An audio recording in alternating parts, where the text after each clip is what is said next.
Hi friends, അപ്പോൾ നിങ്ങൾക്കൊക്കെ ഇഷ്ടപ്പെടുന്ന നല്ല അടിപൊളി ഒരു വീഡിയോ ആണ് കേട്ടോ. സാമ്പാർ പൊടി ഹോം മെയ്ഡ് എങ്ങനെയാണ് ഉണ്ടാക്കണതെന്ന് കാണിച്ചു തരാം. കുറച്ച് ഐറ്റംസ് മതി കേട്ടോ, ഒത്തിരി ഐറ്റംസ് ഒന്നും വേണ്ട. ഇത് കൂടുതൽ ഐറ്റംസ് ഒക്കെ ചേർത്തിട്ടുള്ളൊരു ബിഗ് വീഡിയോ ചെയ്തിട്ടുണ്ട് കേട്ടോ. അത് ഞാൻ ഡിസ്ക്രിപ്ഷനിൽ കൊടുക്കാം കേട്ടോ, അതിൻ്റെ ലിങ്ക്. അപ്പോൾ ആദ്യം നമ്മൾ എടുത്തിരിക്കുന്നത് കട്ടിയുള്ളൊരു ചീനിച്ചട്ടിയിലേക്കാണ്. കട്ടിയുള്ള പാത്രം, കട്ടിയുള്ള പാത്രം തന്നെ എടുക്കുക. അതിനകത്തൊരു ചനാദാലാണ് ഇട്ടിരിക്കുന്നത്. അപ്പോൾ നിങ്ങൾ എപ്പോഴും എടുക്കുമ്പോൾ ഒരു പാത്രത്തിൽ എന്തെങ്കിലും കപ്പിലൊക്കെ ഒന്ന് അളന്നെടുക്കുക. അപ്പോൾ അത്രയും നന്നായിട്ടൊന്ന് മൂപ്പിച്ചെടുക്കുക. മൂപ്പിച്ചെടുത്ത് നന്നായിട്ടൊന്ന് മിക്സിയിലൊന്ന് അടിച്ചെടുത്തിട്ടുണ്ട്. ഓരോന്നായിട്ട് അടിച്ചെടുക്കുകയാണെങ്കിൽ വളരെ പെട്ടെന്ന് നമുക്ക് അടിച്ചെടുക്കാൻ പറ്റുമേ. അപ്പോൾ ഇത് മാറട്ടെ. രണ്ടാമതായിട്ട് നമുക്ക് വേണ്ടത് അടുത്തതായിട്ട് ഉഴുന്നാണ് കേട്ടോ. ഉഴുന്നോ പരിപ്പോ എടുത്താലും മതി. അതും പരിപ്പെടുത്ത് അതേ അളവിൽ തന്നെ എടുക്കുക. എന്നിട്ട് നന്നായിട്ടൊന്ന് ചൂടാക്കി എടുത്തിട്ട് മിക്സിയിലിട്ടൊന്ന് നന്നായിട്ട് പൊടിച്ചെടുക്കുക. അപ്പോൾ ഇത് നന്നപോലെ പൊടിഞ്ഞ് കിട്ടിയിട്ടുണ്ട്. ഇനി നമുക്ക് വേണ്ടത് എന്താണെന്ന് വെച്ചാൽ അടുത്ത ഐറ്റംസ് എടുക്കേണ്ടതെന്ന് വെച്ചാൽ ഓരോന്നുമായിട്ട് ചേർക്കുവാണെങ്കിൽ നന്നായിട്ടും പൊടിയാനും പറ്റുള്ളൂ.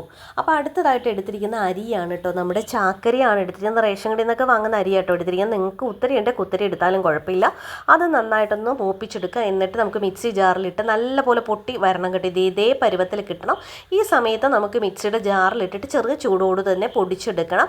അങ്ങനെ പൊടിച്ചെടുക്കുമ്പോൾ നല്ല ഫൈൻ പൊടി കിട്ടും കേട്ടോ.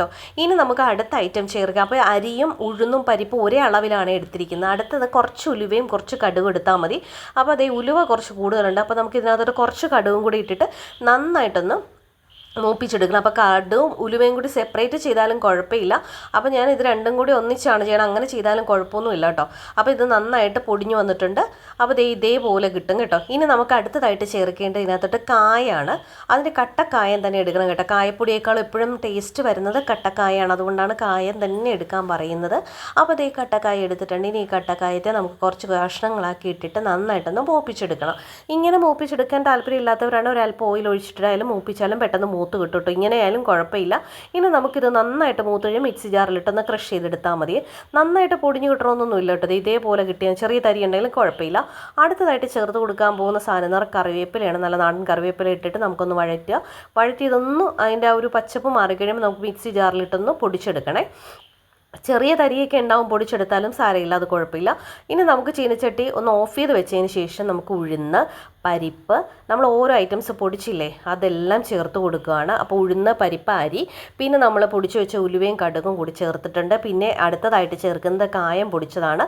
പിന്നെ കുറച്ച് മഞ്ഞൾപ്പൊടി, പിന്നെ മുളക് പൊടി. മുളക് അല്ലെങ്കിൽ നമുക്ക് വറ്റൽ മുളകായാലും പിരിയമുളകായാലും ഒക്കെ അത് പൊടിച്ചതാണെങ്കിലോ പൊടിക്കാത്തതാണെങ്കിലോ നമുക്കിങ്ങനെ മൂപ്പിച്ച് പൊടിച്ചെടുക്കുകയൊക്കെ ചെയ്യാൻ കേട്ടോ. അപ്പോൾ ഞാനിത് ചേർക്കുകയാണ്.